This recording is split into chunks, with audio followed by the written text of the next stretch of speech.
এর কারণে বিশেষ করিয়া আমরা যত আছি হে আল্লাহ দেখছি না, আল্লাহ দেখা সম্ভব না, আল্লাহ দেখিলে বাপ উঠি গেল। যে আল্লাহ পাক রব্বুল আলামিনে একবার দেখা দিবা সর্বশেষে কিয়ামতের দিন সব জান্নাতি যখন হই যাইবা, সব জান্নাতে যাইবা, তখন আল্লাহ একবার জান্নাতবাসী সকলের আল্লাহ দেখা দিবা। তখন মানছে দেখা পাইবা আল্লাহ পাক রব্বুল আলামিন। এক সময় আল্লাহ এইভাবে প্রকাশিত আসলা না, আল্লাহ পাক রব্বুল আলামিনে কি করছেন? সর্বপ্রথমে আল্লাহর যাতে নূর সৃষ্টি করছেন। নূর সৃষ্টি করিয়া সেই নূর তাকে বিভিন্ন ভাগ বিভক্ত করিয়া আল্লাহ আরশ সৃষ্টি করছেন। আর নূর যেটা, সেই নূরটা আল্লাহ তার কুদরতি হাতের তালুর মধ্যে নিয়া 40 লক্ষ বৎসর আল্লাহ খালি ইয়া মুহাম্মদ ইয়া মুহাম্মদ আল্লাহ তার নূরে মুহাম্মদের জিকির করছেন। হক সুবহানাল্লাহ। 40 লক্ষ বৎসর যখন নূরে মুহাম্মদের আওয়াজ আই গেল, যে আওয়াজ কিতা আওয়াজ আইছে? নূরে মুহাম্মদির থেকে আওয়াজ আইল ইয়া আল্লাহ ইয়া আল্লাহ। ওই সময় আল্লাহ সেই নূরে মুহাম্মদিরে নিয়ে আরশে আজিম হেফাজতে রাখি দিলা আল্লাহ। তারপরে আল্লাহ আবার সবরে ডাকিলা, পরামর্শ করলা, ফরিস্তা হলরে ডাকিয়া জমা করলা। সব ফরিস্তা হলরে জমা করিয়া সিদ্ধান্ত নিলা আদম জাত বানাইবার জন্য। ফরিস্তা হলের নিয়ে পরামর্শ করলা, কইল আমার ফরিস্তা হল আমি আল্লাহর জাত আছি, তুমি তাই আমার উপাসনা করডা, আমার ইয়াদ করডা। আমি আল্লাহ প্রকাশিত হওয়ার লাগিয়া এত সুন্দর এখন দুনিয়া বানাইছি, সেই দুনিয়ার জমিনের মধ্যে আরেক গুরো জাতি বানাইতাম, আরেক গুরো বানাইয়া পাঠাইতাম তোমাদের থাকি আলাদা, এরা ওই লাগিয়া আদম জাত খলিফা বানাইয়া পাঠাইতাম। আল্লাহ এখন ফরিস্তা হলে আমি তোমাদের জমা করি, আমি পরামর্শ চাইয়ার।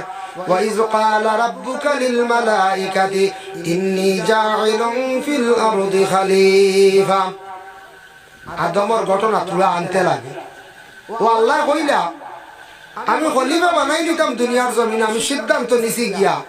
ফরিস্তা হলে কইলা قالوا أتجعل فيها من يفسد فيها ويسفك الدماء ونحن نسبح بحمدك ونقدس لك। والله আমরা তো আপনার গোলামি করিয়ার, আপনার ইয়াদ করিয়ার, আপনার নাম আমরা লইয়ার, আপনার তসবিহ আমরা জপতে আছি রে আল্লাহ।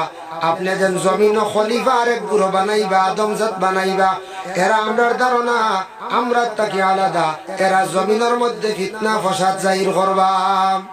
আল্লাহ কইলা আমি যতখান জানি অতখান তুমি তাই জানো না। আমি বানাইতাম কিতাল লাগি, আমি আল্লাহ যদি বানাই না আদম জাত, আমি আল্লাহ প্রকাশিত হইতাম পারিয়ার না। আজকে যদি আমরারে বানাইতাম না, তে আল্লাহ একজন আসন এখান আমরা কইলাম জি না। ও আল্লাহ কইলা আমি সিদ্ধান্ত নিছি গিয়া, তুমি তাই কইত্রা না, কিন্তু আমি মানি আর না, আমি আদম বানাই নিতাম। কারণ আল্লাহর সিদ্ধান্ত আল্লাহ যেখান করি লাইছেন এখান তুলে না। ম্যাজিস্ট্রেটে চিত্তদ্রুপ আমরা দেশ আইন আছে, আদালত আছে। দেখেন কৌটর ম্যাজিস্ট্রেটে কোনো সময় সাক্ষীর দ্বারা যদি প্রমাণিত হয়ে জানেন দোষী, তাহলে কলম যখন মারি দিব, কলম মারার পরে এই কলম আর জলদি বদলে না, এটারে খাটি তৈলে তার উপরে আর একটা কোর্ট আছে। করিমগঞ্জ ডিস্ট্রিক্টে যদি একটা সাজা দিলায়, তাহলে এটারে আবার বিচার করে হাইকোর্টে, হাইকোর্টে যদি বিচার করার পরে যদি দেখা যায় আবার যদি সাবেক দিলার নাকুশ করিলায়, তারপরে আপনি সাবমিট করবা, আপিল করবা গে সুপ্রিম কোর্টে। সুপ্রিম কোর্টে আপিল করার পরে হইছে না, এরপরে সর্বশেষ এক জায়গা আছে বলে রাষ্ট্রপতি। শেষ জায়গা রাষ্ট্রপতি নি কোনো প্রকারে আমার ক্ষমা দে। ঠিক আল্লাহ সিদ্ধান্ত নিছেন গিয়া ভাই মুসলমানের লাগি, আল্লাহ সিদ্ধান্ত নিছেন গিয়া আদম বানাই লাইতাম। ফরিস্তারে উঠিয়া কইলা ফরিস্তা হল তোমার তানকে বানাইছি আগুন দিয়া, আমি আল্লাহ আদম জাত বানাইমো, আদম জাত রে মাটি দিয়ে আমি আল্লাহ বানাইমো। বলে মাটি দি বানাইবা কিলা? বলে 4টা জিনিস মিলিত করিয়া বানাইমো। 1 নম্বরে মাটি, 2 নম্বরে পানি, 3 নম্বরে আগুন, 4 নম্বরে হাওয়া। সাতটা জিনিস দিয়ে আল্লাহ আদম জাতিরে আপনারে আমারে বানাইছে বাবা। দুনিয়ার জমিনে যত বড় বৈজ্ঞানিক হল, সায়েন্টিস্ট হল, যত গাড়ি বানাইছন, প্লেন বানাইছন, ট্রেন বানাইছন, যত যানবাহন বানাইছন, মেশিনারি জিনিস, এই সাতটা জিনিস দিয়ে বানাইছন। এই সাতটা জিনিস লাগে কারণ মানুষই আল্লাহ সাতটা জিনিস দিয়ে আবিষ্কার করছে। বলা প্রত্যেক বৈজ্ঞানিক হলে সাতটা জিনিস ছাড়া কোনো জিনিস বানাইতে পারেন না। চার জিনিস দিয়া সবকিছু আবিষ্কার করছেন এই রিসার্চ করিয়া দেশের বৈজ্ঞানিকরা। এই চার জিনিসে আমরা তৈরি, মাটি, পানি, আগুন, হাওয়া, ওলা সবকিছু এখানে যা কিছু মানে মানে যানবাহন, মেশিনারি জিনিস, খবর লিয়া দেখো চার জিনিস লাগেও লাগি, চার জিনিস ছাড়া চলে না। আমরা যারা চার জিনিসে চলিয়া ঠিক তো দুর্বলা, এই চার জিনিসের যানবাহন সম্পূর্ণ চলে। যাও রে বা ফরিস্তা হল মাটি আনো কি যাও। লম্বা আলোচনা সংক্ষিপ্ত করিয়ার এর মধ্যে একজন নির্দিষ্ট হইলা ফরিস্তা, যার নাম আজরাইল। আজরাইল গেলা পৃথিবীর বুক থাকি চতুর্দিক থাকিয়া 60 জায়গার থাকি 60 ধরনের মাটি আল্লাহ 60 জায়গার মাটি আনছে। 60 জায়গার মাটি আনিয়া কোন জায়গায় জমা করলা বাবা? যে জায়গাটা হইল গিয়ে আরব দেশে তাইফ থাকি আরো 10-12 মাইল দূরে এক জায়গা। এই জায়গার নাম হইল ওয়াদি মুহাররম। ও জায়গার মধ্যে আদমর খায়ারে আল্লাহ বানানি লইলা। বানানির ঘরে সর্বপ্রথমে আদমর ভিতরে রূহটা যখন দেওয়া হইত, রূহটা দিতে সময় সর্বপ্রথমে রূহটা ডাল হইছে মাথার তালুবাই। তালু আর নরম নানি আমরা সারা তালুবাই দেওয়া হইছে। তালুবাই যেই সময় রূহটা দিল, রূহ গিয়া ভিতরে রইল না, বাহির হয়ে গেল। ডাইনর খানের দিকে বাহির হয়ে গেল, বামর খানের দিকে বাহির হয়ে গেল। 2 নম্বর বার 3 নম্বর বার নাকের দিকে বাহির হয়ে গেল। রূহরে প্রশ্ন করলা, রে বা রূহ তুমি আদমর ভিতরে গিয়া খেনে থাকতে চাও না? বলে আল্লাহ আদমর ভিতরে বন্ধ হাত, তাই আমি থাকতে চাই না। ওই সময় আল্লাহ জিব্রাইলকে অর্ডার করলা, জিব্রাইল তুমি যাও আরশে আজিমর মধ্যে গিয়া নূরে মুহাম্মদি পাইবা, তুমি নিয়ে আসো। জিব্রাইল আল্লাহর আদেশ কমে গেছেন, আরশে আজিমের মধ্যে গিয়া নূরে মুহাম্মদি পাইলা। সেই নূরে মুহাম্মদি আনার পরে কইলা আল্লাহ কি করতাম? আল্লাহ কইলা বলে আদমর পেশানির মধ্যে তুমি নূর লাগাইয়া দেও।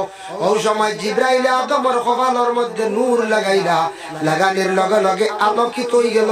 4 নম্বর বার রূহটা ডালার পরে আদমর ভিতর থেকে আর রূহটা বাইর হইছে না। সুবহানাল্লাহ। এর লাগি আদম জাতর খোয়ালি গান অত সুন্দর, সারা সুন্দর না যায় খালা হইল এখানে প্লেন দেখাতে সুন্দর। এর লাগি খোয়াল বা চাইলে বুঝা যায় কইলেন বারে সান খোয়ালি রে কথা কই নানি গরুও সান খোয়ালি, গরুটাও কোনো সময় খোয়াল বড় দেখলে বা পরিষ্কার দেখলে সান খোয়ালি। খোয়াল সবর সুন্দর আল্লাহ দিছে।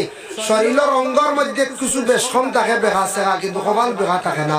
এটা কিছু ওই যে আমরা মা গুলোর বুলোর কারণে কপাল মাথা বেহা বাচ্চেন বাবার পরে খালি একটরে ঘুমাইন লইলে এগুলো মাথা দেখবা একবার বেহা হয়ে গেছে। এটাও আয় এর লাগি মা বই নকলে খেয়াল করতা বাচ্চারে খালি এক করটে ঘুম লাগাইতা না। আর জন্মের সময় বেশিরভাগ ডেলিভারির সময় যদি বাচ্চারে অধিক কষ্ট দেন, কোন নার্স হলে কিংবা তো কোনো দাত্রী বেটি হলে, এই সময় বাচ্চাটার চোট পাওয়ার কারণে প্রায় মাথার মধ্যে কপালের মধ্যে প্রেসার পড়ে। ও জন্মের পরে কপাল কিছু কোনো সময় দেখা যায় বেখাম, যার কারণে আল্লাহর বন্দেগান আদম জাতির সবটা কি সুন্দর আল্লাহ দান করছেন। পেশানি চেহারা যেখানে আছে, এই চেহারা এখানে তো সুন্দর। সর্বপ্রথমে আদমর নূর লাগানি হয়েছিল, এর লাগি কপাল এখানে পর্যন্ত সবর সুন্দর। আদম রে যেই সময় জান দেওয়াই গেল, উঠিয়া বসিয়া সর্বপ্রথমে হাসি মারলা। মারার লগে লগে নাক তাকি একটা পানি বাইর হইছে। আজ পর্যন্ত আমরা আদমর আওলা দখলর নাকর দিকে পানি বাইর হয়, পানি বারো নেন পাতলা পানি ফেনস ওটা বারোয় নাই কমি গেছে। ওর নাকর যে তরল পানি যে বুটান বারইছে, ও পানি বুটান আল্লাহ জিব্রাইল দে কইলা তুমি সমালিয়া রাখিলা হেফাজতে বলে। আল্লাহ কিতা করতায়? আল্লাহ কইলে আমি দুনিয়াত আদম জাত দেওয়ার পরে একজন আদম রে জমিনও দিমো, এন বাপ থাকতা নাই আর এক মহিলার স্বামী থাকতা নাই, ওজন ঈসা আর মরিয়ম নানি বলে আল্লাহ তেই পানি উড়েন দি কিতা করবা? বলে এরা দুনিয়াত তো এনর বাপ নাই, হেনর স্বামী নাই। কিয়ামতের দিন ময়দানে মাশরা আমার কাছে এরা বিচার প্রার্থী হইবা। গিয়া মরিয়মে দাবি করবা আল্লাহ আমারে জমিনও আনা স্বামী আওলাদ দিলা, বড় লজ্জিত ছিলাম। ও আল্লাহ আমারে বাবা দিলাই না আনা বাবা দিছলা মানুষে আমারে কইছন আপনার ছেলেও কইছন আরো খারাপ খারাপ মন্তব্য করছন আল্লাহ খেনে দিছলা বুঝলাম নাই যে আমার বাবা নাই হাসরের ময়দান হিসাবে ও সময় আল্লাহ কইতারে বা জিবরাইল ও পানি ফুটান তুমি হেফাজতে রাখো ও আদমর ও নাকর পানি দিয়ে আমি মরিয়মর স্বামী ঈসার বাপরে সৃষ্টি করিয়া তিনজন দেখ লগে আমি জন্নত দিমু সুবহান।